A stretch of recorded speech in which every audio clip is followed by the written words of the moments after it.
the better of Buxton. Puts it into an area. Keogh! Zamora! Unbelievable! Company. Coutinho! Liverpool lead again!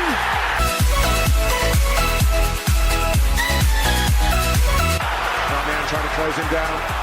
Sanchez going, oh no! Pick that one out! It's 3 inside 20 minutes.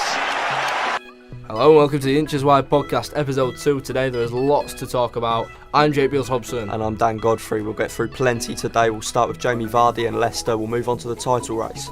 Yep, plenty to talk about. Liverpool against City at the weekend, obviously a 4-1 demolition job. Also the El Clasico, 4-0 to Barcelona. Is this the end for Real Madrid's reign of Europe? Plenty to talk about. Right, Dan, massive weekend. Jamie Vardy again on the score sheet for Leicester City. Unbelievable. 10 in 10. It's quality stuff. I mean, now he's equal Ruud van Nistelrooy's record, and it's quality for fans of non-league and of English football in particular, because we got a young English player sort of flying the flag. He's come up from Stocksbridge Park Steels. We mentioned him, touched on him last week, didn't we? But obviously he hadn't quite broken a record yet. But now he's gone to Newcastle, and plenty fancied him to get that goal, and what finish it was as well. And that's see if he can end up beating a record now against Man United. Yeah, that'd be massive. And obviously with the Euros coming up, we touched about it last week about Jamie Vardy's form and can he continue it, and nobody really expected him to score this weekend. We thought maybe a step too far to beat Van Nistelrooy's record, but he's equalled it, and it could easily go on to beat it on Saturday against Manchester United. Yeah, exactly. Well, to be fair, quite a lot of the people I've spoken to had fancied him to score, because what with Newcastle being in the little bit of a mire that they're in, plenty that I spoke to sort of thought Vardy would score. But I mean, Man United is going to be a real step up for him on a personal level. He's having a party, and Leicester are having a party. They're top of the league now. Yeah. 13 games and Leicester it's are like top of the a league. fairy tale. It's great stuff. I think if you'd have told any Leicester City fan that they'd be top by the end of November, I think they'd have laughed in your face. They'd have been a lot less surprised if they'd been bottom by the end of November. I can reassure that. But obviously, this time last year, under Van Gaal, was it this time last year? Leicester drubbed Man United 5-3. 5-3. Yeah, it was about September-ish, something like that. It was pretty early on. They just signed Di Maria. He scored, didn't he, on his debut? Yeah, 3-1 up United. We wouldn't mind a repeat of that. Obviously, the chances of seeing Vardy break the record in a 5-3 thriller would be a lot higher, and obviously good to watch as well. Exactly, he scored that day. I mean, what a day that was for Leicester. I remember watching that. Unbelievable, yeah. So they can do it. It can be done. So this weekend's massive for Leicester City. Who would have thought it? Clear at the top. Is it just by a point? Oh, it's unbelievable. Yeah, it's a very tight gap, but obviously Leicester fans will take any which way it comes. I still feel like I don't think they can build a serious title chat. I don't think they'll get in the top 4 either. But the amount of respect's got to be shown to Ranieri. I think he's been a masterclass this season. What an appointment he's been. Unbelievable. I think they will get into Europe this season. Well, you got to hope so. You'd think of the gap that they've already got to the likes of Chelsea, and teams that should be finishing in around the top 7, top 6, the European places. I'm sure Leicester City will fancy it. If they're there or thereabouts around Christmas, then all they have to really do is maintain the form that they've shown early on. But a massive 6 games coming up, Dan. A massive 6 games. So if Leicester can get 9 points from the next 18, be there or thereabouts towards Christmas time, I think they'll get Europe. Yeah, I think like they've got a really tough next 6 games. People are saying this is when the Vardy party stops, but Leicester have defied the odds enough this season. So I think if they can get 9 points from a possible 18, they will really be in with a sniff. And if come Christmas they're still in the top 4, then who knows what they can achieve. Yeah, exactly. I read a tweet today. It's been doing the rounds. Only 15 months ago, no, a bit longer than that. Leicester City drew 1-1 to Yeovil at home on the 25th of March 2014. So just over a year ago, a year and a half or so. Now Leicester are top of the Premier League, and Yeovil are bottom of League 2. Yeah, just goes to show swings and roundabouts. Unbelievable how football can turn that way. And it's funny that, because like you see on old sort of like Soccer Saturday clips, things like that, I can't help but look at the tables on the other side, and is it like you see like Hull and Swansea in the same league as Scarborough and Boston United and all that, like a few years ago. Yeah, along to Stockport County and around there and all Stockport County were playing Man City in the league about 2001. Yeah, so unbelievable stat coming out today of the Leicester Yeovil result, and the fact that Yeovil actually got a result as well was the biggest surprise of all. But obviously, Yeovil bottom League 2, not looking good for them. We'll talk a little bit about the Football League soonish. Can we move on to the potential chance of Spurs winning the title? Yeah, we can. They've performed again this weekend. They blew West Ham United away. Massive performances again. Harry Kane going to show that he's not just a one-season wonder. Is he on 7 for the season? He's been tremendous again. A good week at playing for England as well, and to come back and to score like he has, and it's been impressive again for Spurs. And Dele Alli was obviously another big part of it. He'll miss Chelsea's visit on Saturday. So will he be a big miss? Is that a big miss for Tottenham? Well, I think Dele Alli's delivered in every big game that's been. He's high on confidence. That he's been given the responsibility with this season. He had a cracking game at Arsenal. Yeah. I think, to be honest, he's been showing for England what he can do. Glimpses of what he can bring to Tottenham and bring to England. Pochettino is obviously nurturing him very well. When he was at Southampton, I was sort of struggling to sort of rate his credentials. Like he seems sort of like, you can say what you like about how slow it took him to learn English and things like that. He didn't seem like he planned to stay in England for the long term, but now he's at Tottenham and he's getting some young English talent through. Yeah, he's taking a claim for the Manager of the Year award brilliant. Already. And I think Ali will start against Chelsea, and I don't see any reason why he can't do well. He's suspended. Is he suspended? He's suspended. Sorry. That's the thing. That's why I was saying Tottenham might miss him so much, because obviously it's a gift in disguise of Ryan Mason coming back from injury at such a pivotal time, especially when you could see he got booked at the weekend for something stupid, and we'll go on to the cumulative yellow card rule soon. But Dele Alli's gone into the game with a mindset, obviously big game around the corner, don't get booked, don't rule yourself out, and he's gone and done it, and you could see the disgust on his face when he was shown a yellow card, and he was soon brought off by Pochettino. So he didn't want to risk him getting a second yellow. With the game already in the bag, obviously. But will he be missed on Saturday? I think he will be to a certain degree. Tottenham have just got to regroup and reshape. I mean, Chelsea are they're out for blood. They beat Norwich, and they're looking to get back on the horse now. After, we talked about Chelsea as one of our main topics last week, so we'll try and talk about them a bit less this week. I think they'll go to Tottenham, and it's really difficult to. It's a massive game. See how the result will turn in the context of the season. It's a huge game. It's a massive game in terms of Chelsea's season. I think if Chelsea can go there and get a result, I think if Chelsea can get all 3 points, it'll be the start of the resurrection, you could say. Whereas if Tottenham can get 3 points against Chelsea at the weekend, you've got to consider them massive title challengers. Yeah. You've got to. There's no way about it. I still sort of. I see Tottenham as a dead cert for the top 4. Yeah. I think their start to the season has done enough for them to be able to definitely stake a claim for the top 4 and get in the Champions League next season. But thing is, they haven't really been there and done it in terms of the title race. No. Not many of their players have done it. So but you could say the same thing about Manchester City in 2012.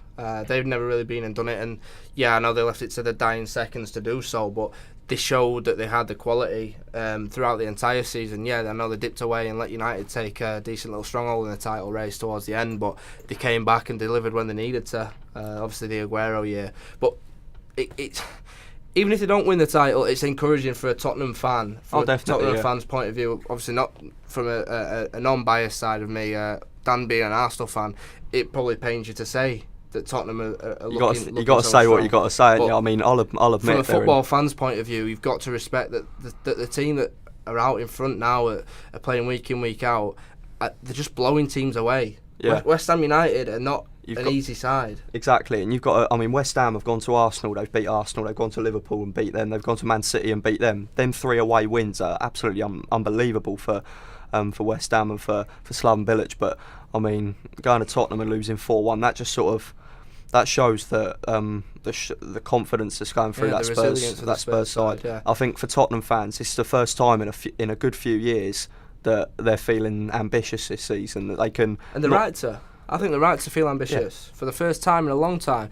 The big question is, will the Europa League be a problem for them? Now, we've talked about this, and from an Arsenal fan's point of view, that could be a worry for us if we don't go through at Olympiacos in a couple of weeks. But playing on a Thursday night and then playing at the weekend, it takes it out of you. And if Tottenham start getting injuries and they start getting into a bad rut in the league, then that could be a problem for it. That's why I don't think they'll win the league. Yeah. But the importance of keeping Harry Kane fit is massive. Yeah. Harry Kane has been pivotal this season, as you say. He started to get back on that form. People thinking, oh yeah, he got 30 last season out of the blue, and now he's going to be like one season wonder. He won't. He's already got 7 league goals this season. It's not quite Jamie Vardy, but it's not bad going to say he had a slow start to the season. Yeah, he's at the end of the day, he's a great player, and in 5 years' time he'll be even greater. And I think, for an English fan, when you're choosing between the likes of Kane and Vardy, I think you're spoilt for choice, really. Yeah, exactly. Especially with, like I say, Euros around the corner. Euro 2016, less than 12 months away. It's encouraging to see, and you've got to think about Tottenham have been unbeaten since the opening day. Obviously, they're beaten by Manchester United on the opening day. It was an own goal as well. An own goal. So they've not been beaten other than the opening day this season, and we're now nearly into December. And similar to the Leicester scenario, if you'd have told Tottenham fans that they would go, is it 13 unbeaten now? Something like that? 12 or 13 unbeaten. It must be 12. Beating the likes of obviously they drew with Arsenal. They beat Man City 4-1. Yeah, they drew with Arsenal, which was the main one in the... Did they draw? Yeah, it was 1-0, yeah. Yeah, they drew 1-0 with Arsenal, which is obviously a massive... Arsenal were really lucky to get something out of that. They beat Man City, which is another big one, but I don't know, you've got to look at it and just you can't cancel Spurs' chances out. You can't count them out of this. No, of course you can't. I mean, they're 4 points off the top now, 13 games played. There's 4 points separating the top 5, which is quality going into Christmas. It's great for the neutrals to see. Obviously, it's nice to see a team not running away with it for a change. Yeah, and obviously you wouldn't really bank on Leicester running away with it. No. In a way, I like seeing Leicester out in front. It looks a little bit like a table from FIFA on your career mode. Something I tweeted the other day. But I mean, you got United and City and Arsenal all within 1 point of each other, and Tottenham just behind with 24, and in the form they're in. And you've even got West Ham on 21. They've been a bit stop-start lately. Tottenham blew them away, as you said, but I mean, they've been so impressive this season. Yep. So tight out there, and it's great to see. So obviously at the weekend, defeats for both Manchester City blown away by Liverpool, we'll talk about that soon, and obviously a defeat for Arsenal, your own team. Dan, what really happened there? What's your assessment on that result? Yeah, could have done without that one, but it's a tough place to go. Yeah, West Brom. To be fair, Arsenal's record there hasn't quite been too bad, but it's not been as good as going to other sides. I mean, Arsenal seems to go to places, with all due respect, like Aston Villa and just win every season. But going to West Brom, Tony Pulis' sides have always been bit of a nightmare, a tough one to deal with for Arsene Wenger. Yep. I remember Defensive Arsenal used to go to Stoke away, and exactly. Arsenal's record at Stoke is dreadful. It's about 1 win in about 5 years. So, going to West Brom, took the lead, but Francis Coquelin getting injured. Do you want to talk about the importance of Francis Coquelin? Francis Coquelin, he's out for 3 months. I mean, that's... You can tell by the dejection in your voice that it's a real killer to say. It typifies Arsenal's season sort of every year in a way, and to be fair, you can hand some of the blame to Arsene Wenger. He hasn't made adequate replacements as such. I like Matthew Flamini, but is he Arsenal quality? I'm not sure. I love him to bits because he's that sort of player who gives everything. He's Coquelin, but less talented. Yeah. Without being harsh, Coquelin's been so vital to Arsenal's play, and he will be for the next few years. Yeah, well, it's been clear to see. Obviously, Arsenal fans raving about Coquelin, and other fans, like opposition teams, saying how well he's done. To say that it was at Charlton just last season. He was washed up on loan there. Yeah, he was on loan at Charlton. No one gave a second thought to his future at the club. He was going to be out of contract. Now he signed a new long-term deal, and that sort of position is vital to a lot of teams. Like Tottenham fans would argue, Eric Dyer's been fantastic for them there this season. Dele Alli as well. Dele Alli when he plays in a deeper role. I mean, normally Matic for Chelsea, but you can't really say that this season. Schneiderlin for United. Yeah, Schweinsteiger as well. Fernando and Fernandinho, they play sort of. Toure can play in there as well. Yeah, it's a crucial position in the field. Obviously, defensive players are just as important as attacking players now in the Premier League, and to lose one of your main ones in Francis Coquelin, who's had an unbelievable season. Obviously, it's a real kick in the teeth, but do you really think that Arsenal can maintain the form that they've been in? And obviously, once he went off the pitch, you started to struggle at the weekend. Do you think Arteta or Flamini can come in and do a job? I think Arteta's been harshly treated. I'll admit, he had a nightmare Saturday. But to be honest, Arsene Wenger's moulded him into this defensive, deep-line midfielder who comes and gets the ball off the back four and then puts it out to the more creative players, Sanchez, Ozil, Cazorla. But, I mean, and the thing is, he's still our club captain, but he doesn't play, and I don't think that's healthy for the side. In my personal opinion, he's a great pro, but I think he's out of contract at the end of the season. I don't think he'll be offered a new one. It'll be time to part ways, but I think he's been a good servant to Arsenal. I just don't think he can cut it as a deep line midfielder at this level anymore. Right. Talking about players missing, obviously injuries can be a real problem, especially at this time of the season with January transfers over a month away. Big cluster of games coming up as well over Christmas. That's got to be dealt with. Another reason why players can go missing is for this cumulative yellow card rule. And I just wanted to talk about that a little bit. Yeah, no worries. Obviously, we touched upon Dele Alli being ruled out of the Chelsea game at the weekend because of an cumulative, is it 5 yellow cards you get before you get ruled out? I think that's before February. It's 5 gets a 1-match ban, and after that 10 gets a 2-match ban. Yeah. Do you think it works? Do you think it's a good way of using disciplinary methods for referees to keep players' aggression low? Or do you think it's just part of the game and it should go unpunished as long as it's not seen as malicious? What's your view on it, Dan? I want to know what your view is. I don't have an issue with the rule as it is at the minute because I think getting booked is part and parcel of the game. You don't want to take the determination out of the game, but however you see players just getting booked every game. Yeah, booked for nothing as well. Sometimes you just absolutely nothing. You get players getting booked every single game, almost like Fellaini and Catamol.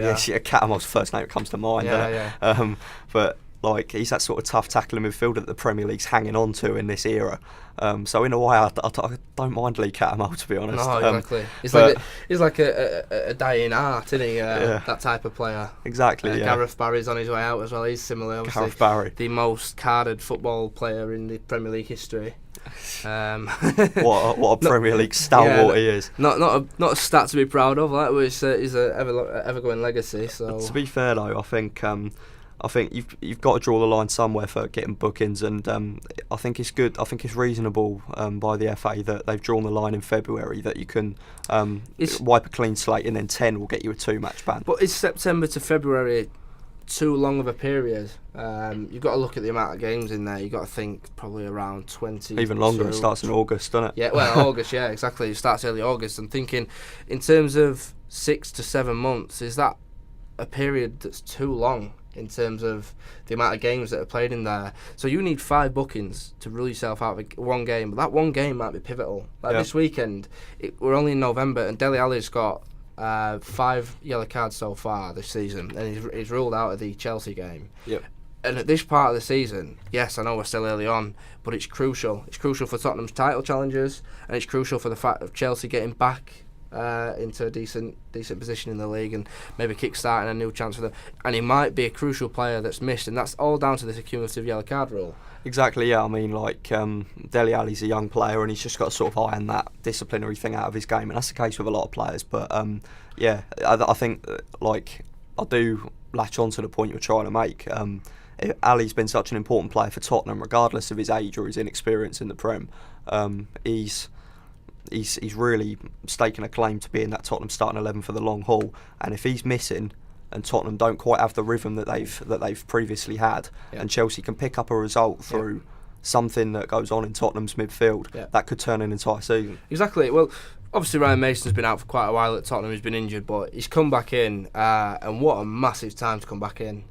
Surely he'll be on the team sheet on Saturday for the Chelsea game. But what a crucial time to come in as a replacement for a player that's obviously took the world by storm. Well, took the Premier League by storm so far, and obviously took his England place by storm as well. But it's crucial this Saturday for both sides to get a decent result. But yeah, it's just a little sum up of the cumulative yellow card rule, whether it's good or bad. I personally think it's a good rule, but I think it should be evened out. Goes equally. on too long. Yeah, it should be evened out equally on both halves of the season. Yeah, I agree with that. I think there's got to be that sort of cut off after 19 games when you're halfway through the season. Yeah. At Christmas time. I mean, you see it like I've just got the statistics up. 11 players have had 5 bookings this season, and you've got Alexander Tete of Norwich. He's on 6. So. You got effectively. I mean, there's Ali as well. I mean, it says Ali's got 4, but obviously that's just in the Premier League. It's a domestic thing, and he's got 5 in all competitions. So he's obviously out of the Chelsea game. So even if you don't consider, I mean, this is just Premier League. 12 players have broken the 5 barrier. Yeah, already, and we're not even into December yet, and this lasts till February. So you've got to think pretty much any defensive player, and even attacking player. I'm sure there'll be at least one attacking player in there. Diego Costa, you've got to look at the likes Chris of him. Brunt at West Brom as well. They're the types of players that can be affected by the run. Yes, you could say, it's only one game, but if that game's crucial, like this Saturday's is, then it might have an everlasting legacy of being more than just one game where it was affected. So. Yeah, it's quite a decent little debate that. Like I say, it's a good rule, but it should be evened out equally. But yeah, it's time to move on to El Clasico. El Clasico, indeed. You can't. I was sort of biting my tongue to at least try and get us to mention that at some stage. I prefer Barca out of the two. I didn't watch the game. I was watching the game on Saturday. What game was that? It was Liverpool City. Yeah, which we'll talk about in a bit. Oh no, I think we've already touched upon it a little bit, but we'll talk more about it soon. Yeah, we've got to elaborate on that. Yeah. Well, obviously I've seen the highlights and I've caught up on the rest of it. And another amazing start coming out of La Liga. Out of 21 of the last Barcelona league goals, 20 of them have been scored by either Neymar or Suarez, and that is just stupendous. I mean, obviously Iniesta getting one as well the other day. So. Yeah, I mean, Suarez has really come into his own since he's come to Spain. Well, he was in his own at Liverpool. Yeah, he just didn't quite have the world-class backup that he does at Barcelona. Exactly, playing with Neymar and Messi now, Messi's just come back to fitness. And if you were saying, if you were a Barcelona fan and you were saying, I hope Neymar and Suarez deliver while Messi's out, 20 out of 21 goals have been scored by them. I mean, that's literally ridiculous. You go to Real Madrid and win 4-0. Who else can do that? Nobody. Well, did Bayern Munich do it? No, Real went to Bayern and won 4-0. Real went to, exactly. Yeah, exactly. I've got to put a claim in now, and I really think that Barcelona are gonna win the Champions League again this season. Would it be the first time that any team's ever won it back to back? That would be for the Champions since it's become the Champions League. Yeah. But they showed it again last night, beating obviously Roma 6-1. Roma are not an easy side. Roma are not a pushover, but to beat them 6-1 as emphatically as they did. Let's go back to the El Clasico game itself. Obviously finished Barcelona 4, Real Madrid 0, and were they already 2 or 3-0 up without Messi on the pitch? So it goes to show that it goes to show that even without Messi in the side, that Barcelona can pretty much push over any side on the planet at the minute, and the only team that you could think that could really rival them would be an informed Bayern Munich side. Yeah. Obviously. I mean, Bayern Munich are free scoring, and so are Barca. Like last night, I had them both on a handicap bet of -3. Yeah. They both did it. Yeah. And they both delivered with aplomb. But Barca, like Luis Enrique, I think not enough credit gets attached to him. A lad that we know, obviously from uni, Tom Leach, he said this morning that when will Luis Enrique start getting recognised as a world-class manager? The philosophy he's brought not a to household Barca. name. Exactly. So you think of the likes of Rafa Benitez. Obviously, I know he's had a stint in England, but he's a household name. Yeah. Pep Guardiola, household name. To most obviously football fans, they know Pep Guardiola is. Yeah, if you went up to the odd football fan here and there, who's Luis Enrique? They'll probably say, oh, it was a fullback for Liverpool. Obviously, you know what I mean. You know what I mean. So it's he does need to get the credit that he deserves, because at the minute he's been cast away a little bit, and he's working wonders there at Barcelona. Yeah, and like it's so fickle in Spain. Obviously, where La Liga is completely different to the Prem. Real, Atletico, and Barca, especially Real and Barca, are considered to be the top teams without fail by a good number of points every year. And that won't change for years and years, I don't think. Especially with as far as Real and Barca are concerned. Benitez, they were talking about Perez sacking him after 2 straight league defeats. He's given him his support, and to be honest, I'm surprised. Yeah, me too. Not because it shouldn't happen. I think Benitez. I like the guy. I like from the time that he was at Liverpool, obviously delivering that night in Istanbul. Obviously, a massive comeback from Liverpool. But I do like him as a manager, and I thought he was wrongly treated at Chelsea, and I thought he did a decent little stint. He was horrifically treated at Chelsea. Given the interim tag and all the rest of it, and yeah, it was. And the treatment he got from some of the fans as well. But to be fair, this time last year, that situation with Benitez. Point I'm trying to make, it was all Enrique out. And now I think Barcelona will win the league by a good clear few points. And yeah, I can't see anyone else winning the Champions. I think Barca and Bayern. I mean, hopefully they can get each other in an earlier round. Actually, no, hopefully they can't. I'd like to see a final between Barca and Bayern. If Arsenal can't make the final, then I'd like to see a Bayern-Barca final. That'd be quality stuff. Yeah, exactly. That will be obviously a real spectacle. Right, do you want to move into the Football League a little bit? I've come up with a decent little topic of talking Adam Armstrong, who's obviously at Coventry City. Got a few stats up here and there. The guy loves a brace, we know that. He scored 2 or more in 5 games this season. 5 games, yeah. He scored 2 or more in 5 games this season. He's been instrumental in Coventry's success this season. Coventry obviously top of League One, with Gillingham just behind. Do you think Coventry will go back up? Yeah, well, we just mentioned Leach, didn't we? And he's Coventry fan. Yeah, he's a Coventry fan, yeah. So you got 5 points separating the top 5, which again, like I love how close knit Championship League 1, League 2 is. Yeah. All the time. Best leagues in the world. But Coventry, they stand on 38. And yeah, I think they're a really strong side this season. They got the best goal difference. They beat Gillingham 4-1 at the weekend, which means that they leapfrogged them. And obviously last night there were more games in the Football League. Coventry only managed to draw at Bradford, but they stay 1 point clear at the top. Yeah. So I think I wouldn't put it past Coventry taking that title this season. They've had tough times lately, but as for Armstrong, he's been doing fantastically on loan from Newcastle, and it's difficult to. It seems like he's been around a little bit longer than the 18 years old that he is. Yeah, exactly. He's been a name that's been thrown about here and there for a long time, and there's been a bit of talk in the media this week of obviously Newcastle in a bit of a crisis, struggling at the minute. Will bringing in Adam Armstrong, recalling him back to the side, will that seem to spur on Newcastle, the performance of the team? Bringing in a young, hungry player, obviously scoring at League One level, and it has been done. You can talk about players coming straight from League One into the Prem, into the big time. I mentioned Ali again. I sound like his biggest fan here, but Ali's got obviously clear evidence of doing so. Yeah. Could he come in and perform at Premiership level, and why? Well, there'd be plenty of cynics who still say he can't, but they're the same cynics that wouldn't have backed Ali to do so well at Spurs and Vardy to be top scorer in the Prem. So, I mean, I'm not even going to bother arguing against it anymore. Why can't Armstrong come in and make a real impact? Well, it remains to be seen. We don't know what the thought process of McLaren is. Will McLaren bring him back? That's obviously a big question. And even if they do, will they play him? Or is he going to be benefiting more getting a full season under his belt? Yes, it's at League One level, but if he continues how he's going at Coventry, he's got 12 goals this season already in 16 games, which is impressive at any level. Yeah. Adam Armstrong obviously inspiring Coventry up to the top of the table where they are now. If they can stay there or thereabouts for the season and get promoted, obviously the lad's confidence is going to be sky high.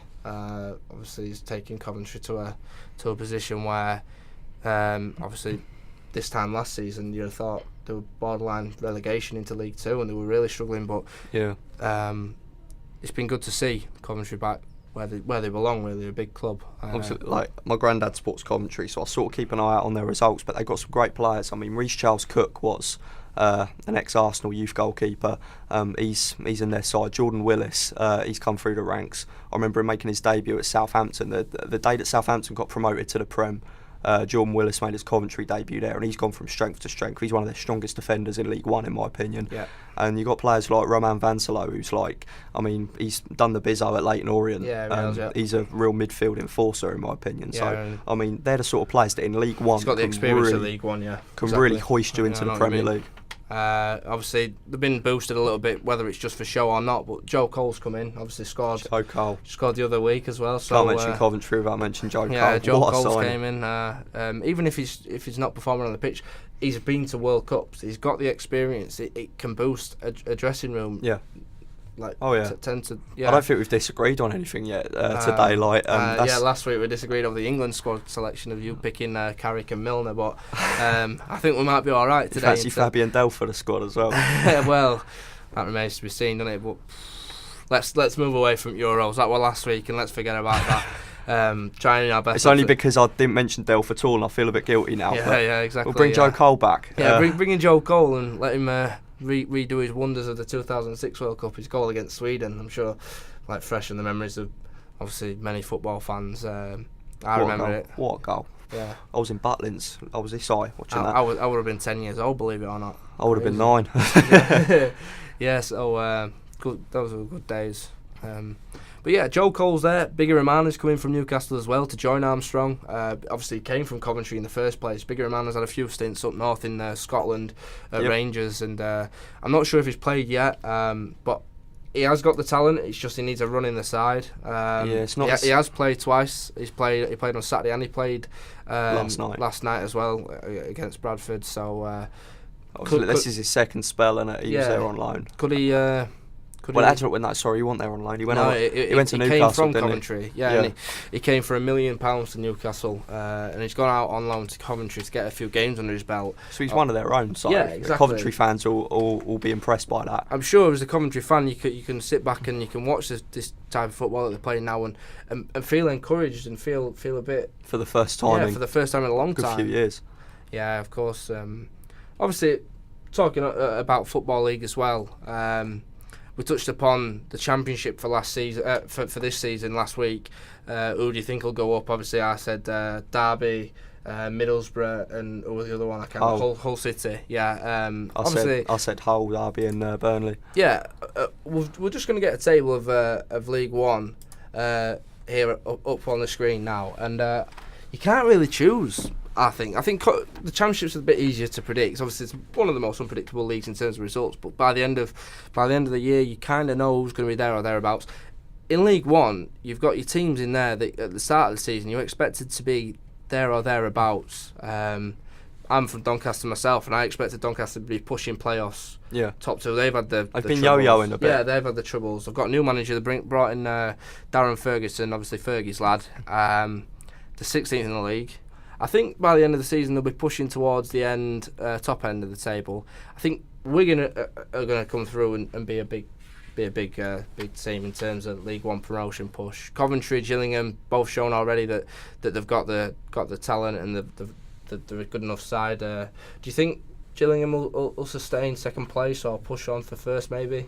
Well, Gillingham in the last decade have been just sort of scrapping between League One and Two, but it's refreshing to see them battling for the Championship. It was good enough to see Yeovil Town go up, a little and obviously minnow club like Yeovil, yeah, and they went on to play Leicester, like we mentioned, and now they're bottom of League Two. It changed. All these things change so quickly. But Coventry and Gillingham are the only sides who have got an unbeaten home record. So, I mean, if they can, it's all about consistency. Consistency is massive. Gillingham haven't quite. They know how to try and get promoted, but whether it's to try and get promoted a league up, when they're competing against like bigger clubs with bigger mentalities like Wigan and Bradford, yeah, I don't know, like big fan base as well. It's difficult. Bradford, Wigan, Well, I wouldn't call Wigan a big fan base. Well, no, I'd call Bradford. I'd say Wigan have obviously been Premier League, FA Cup winners. I know what you late, mean. When they were in Premier League, they were seen attendances pushing around. They've got ambition that other clubs might not have. They're double figures. They won the FA Cup, didn't they? Yeah, exactly. Teams such as Burton and Walsall can only really dream of. But they're on their up. A team I want to talk about just for a quick second is Sheffield United. Obviously, last night they took the lead against Shrewsbury. 4-2 and they ended up losing 4-2. So another football club that's in a bit of turmoil. Obviously mid-table. I wouldn't say they're out of it at the moment. They're only 5 points off the playoffs, but I think at the start of the season they were favourites, one of the favourites to win the division. They were, and they're a good 12 points off the top. And can you really see a way back for Sheffield United? I think they were only about 4-1 to win the league at the start of the season, and now they brought in Nigel Adkins. Obviously, did well at Southampton, and he's got Prem experience. Exactly. He's got promotion experience at a high level. When I saw that they brought in Nigel Adkins, they brought in the likes of Billy Sharp. Obviously, with firing him in for Leeds last season at crucial times. Obviously, scored against Middlesbrough and the likes of Huddersfield. And I were there on both days. But Sheffield United, the mid-table, 5 wins at home. 4 losses at home. That home record is crucial for any team wanting to go up. It's a bit of a seesaw, isn't it? Coventry and Gillingham, like you said, are both still unbeaten, and that is crucial at this stage of the season. A solid home record, get the fans behind you, and just the ability to be able to turn up on a match day at home and have the confidence that they know that they're not going to lose on the day. Yeah, I think as far as Sheffield United are concerned, there's always one team who seems to make a late push, and games in hand can be crucial as well. Millwall are just above them. They're on. They've played 18 games. Sheffield United have played 19. Sheffield United only 5 points. They've still got that mentality that can put them sort of into a more I'm sure they'll be there or position. thereabouts towards the end of the season. I'm sure they'll get things sorted, but it's just whether the fact that there's other teams around that could also push on for playoffs. Obviously, Peterborough there, obviously been back quite well this season to go up as well. Obviously, Bradford, we talked about them. Wigan, Walsall have been doing that well as well. Obviously beat last night, last minute goal against Swindon. Took Swindon outside of the bottom 4.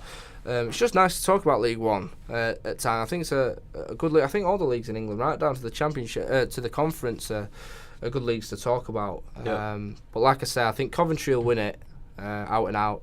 I think Bradford will go up on the playoffs, and I think Wigan will finish second. I'll go for. I think Gillingham will go up, but in the playoffs. I think. I think. I can't argue with Coventry and Wigan, to be honest. I think they've just got that mentality. I think Coventry and Wigan top 2, Gillingham in the playoffs.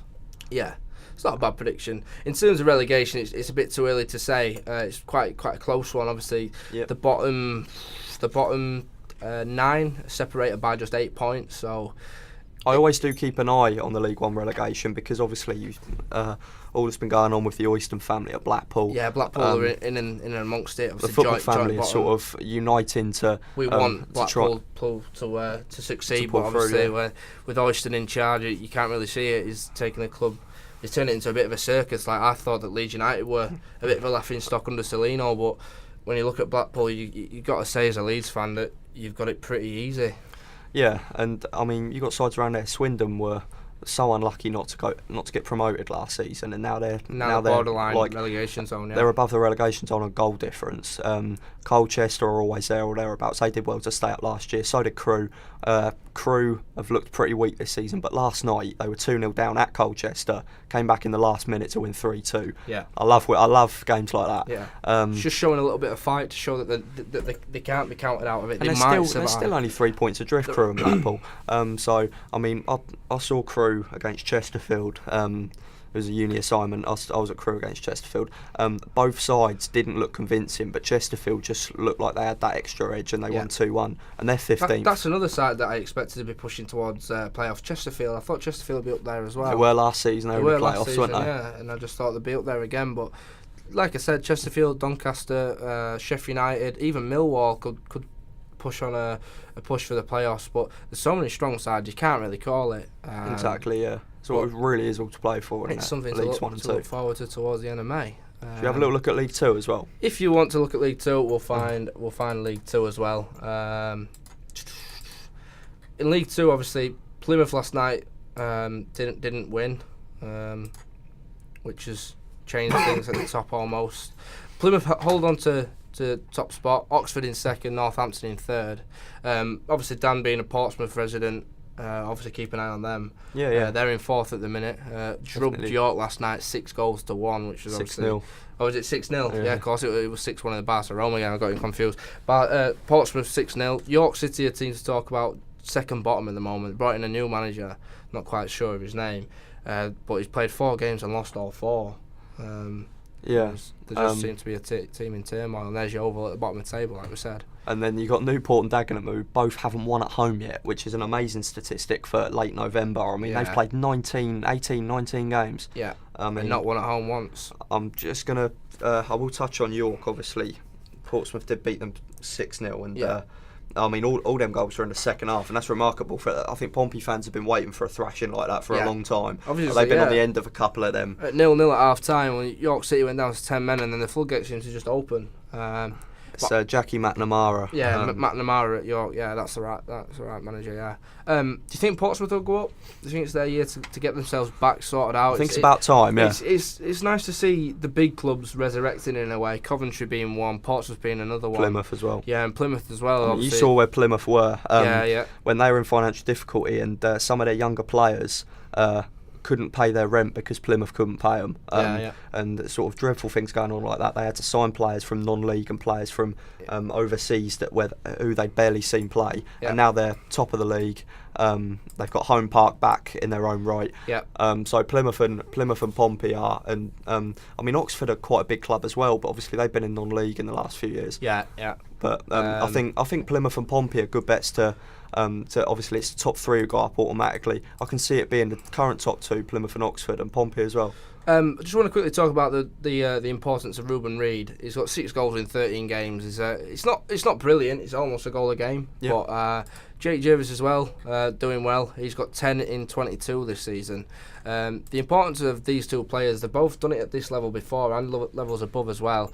By the end of the season, if they've got say 40, 50 goals between them, that's got to be the kind of stats that can see Plymouth push forward into League One. Yeah, they're the sort of pivotal things that really make a difference. Ruben Reid is what a player to have in the 4th tier. Exactly.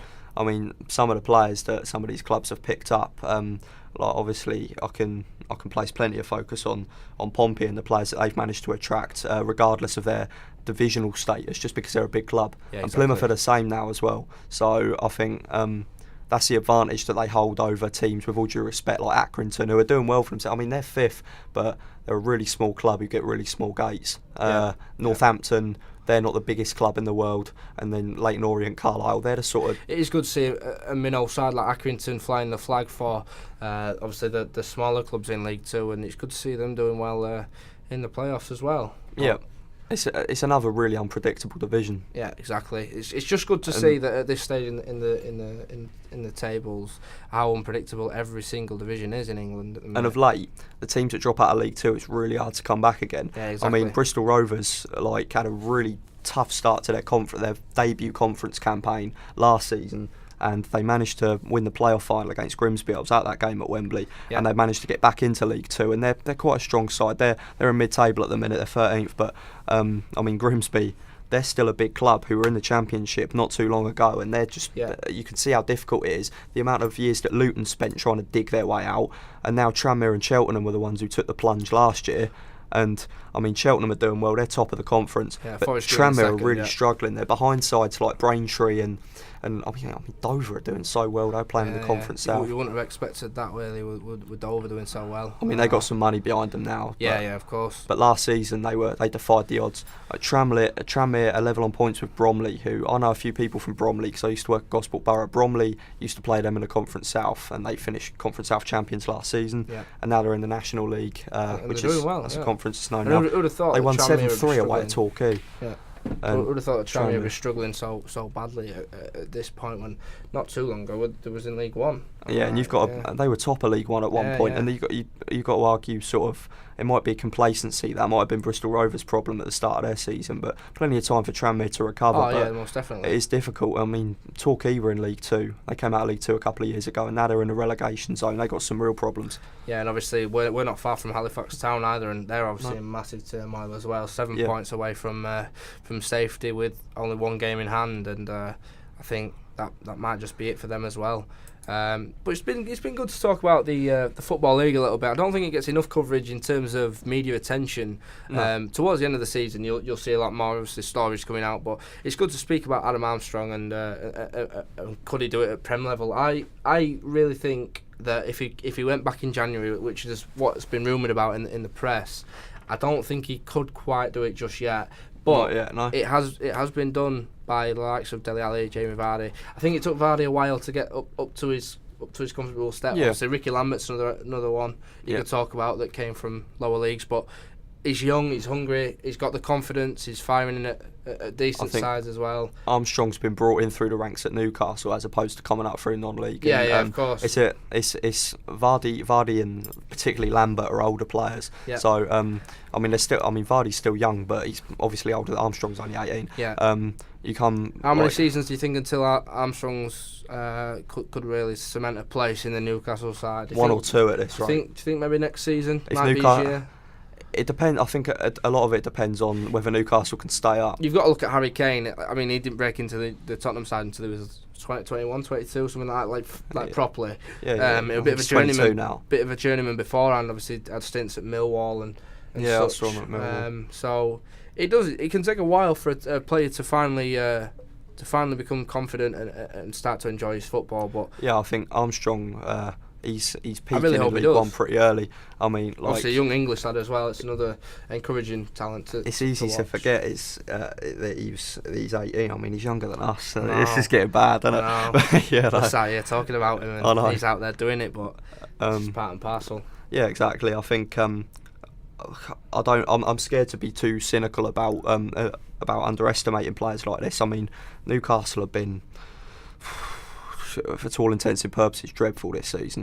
Just like they were at the end of last campaign, and they're struggling to pick themselves up. McLaren, I think, is in a bit of turmoil, and if Newcastle can turn it around, then that might work a little bit against Armstrong. But if they end up in the Championship next season, Armstrong will fill his boots. I think Armstrong can picture Newcastle going down next. I think if you picture Newcastle going down, spend the next season in the Championship, which I still don't think they will. Chances are they'll play Coventry as well if Coventry continue this form. So. Exactly.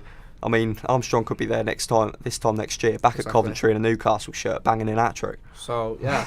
It's one of those. There's obviously a lot of players coming through, but that's basically everything we've really had to touch upon this week. Obviously, got to look forward to Chelsea, Tottenham at the weekend. We've talked quite a lot about I'm buzzing for that. Massive game in the context of the season already. Really if you'd have said that early on in the season that Tottenham-Chelsea was going to be a massive game, you'd have expected Chelsea to be the ones out in front and Tottenham struggling, but it's worked a different way this season. And obviously, this Saturday's crunch clash is going to be a big topic for next week. Just before we buzz off, I think we got to just mention the Klopp effect. Yeah, of course. Yeah, really quickly, just how important Jurgen Klopp's been at Liverpool. I know, and obviously we didn't really want to talk about it too much because we spoke in depth about Klopp last week, and we have already touched on Liverpool's win at City, but 4-1. Yeah, that's our heaviest defeat ever at the Etihad. They were incredible. Man City were big favourites to win. Absolutely incredible, Liverpool. It could have been more than 4 easily. Joe Hart had a good game, believe it or not. He conceded 4, but he actually had a decent game. Exactly, and you can just imagine what sort of encouragement Klopp brings to that dressing room, that vibe that he brings to Liverpool just by being himself. He just has that persona. Yeah, you saw it the other week when Liverpool played in the Europa League and Jordan Ibe scored the winner, and he's run across the pitch to congratulate him and shouted his name, give him a big cuddle like a father figure, and it might just be that in the dressing room that's making every one of the players feel a little bit more comfortable and feeling a bit more confident playing like they are. But like I said, Liverpool absolutely blew Man City away at the weekend, and it could have even been 5 or 6. If not for Aguero coming on and obviously showing that moment of brilliance, it could have been even more embarrassing. Yeah. But it's good for City to have Aguero back. That's the only encouraging sign that you could really take away from the game. But Liverpool were by far the better side, and they've fully justified the the performance with a 4-1 and it makes you ask questions. Would Brendan Rodgers' Liverpool side have gone to City and picked up a result like that? I don't think they would. I think under Klopp, Liverpool have been fearless so far. They've played with a freedom that they might not have previously played with. Well, we were just about to sign off, but I just want to talk about when the teams came out on Saturday and I saw that Firmino was like the lone striker.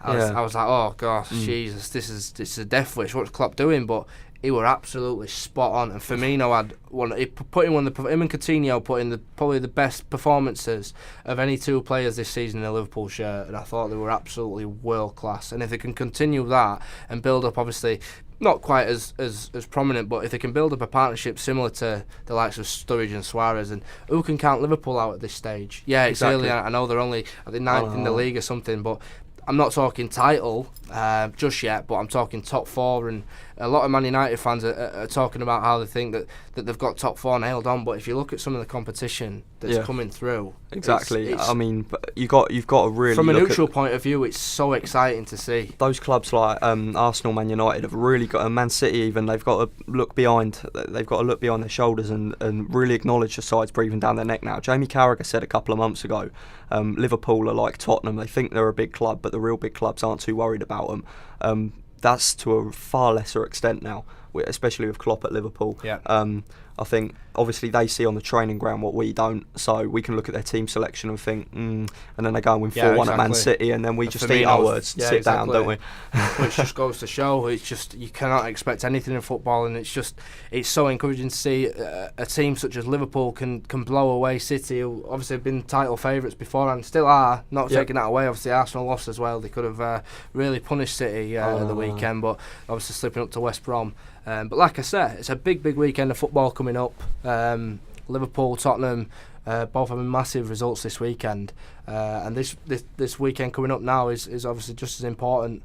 It's huge for Chelsea, and to see if City can get back to winning ways, and obviously if Arsenal can as well. And I think the most important thing for Liverpool is in that attacking sense, whether they can keep on firing. I mean, Coutinho's been doing bits in the Premier League for quite a while. I think it's only a matter of time before the European elite start sniffing around him. Yeah, of course. And Firmino just getting used to life in the Premier League. He couldn't have had a better start. So I think it's about a 5-horse race at the minute. He looks the part at the minute, Firmino.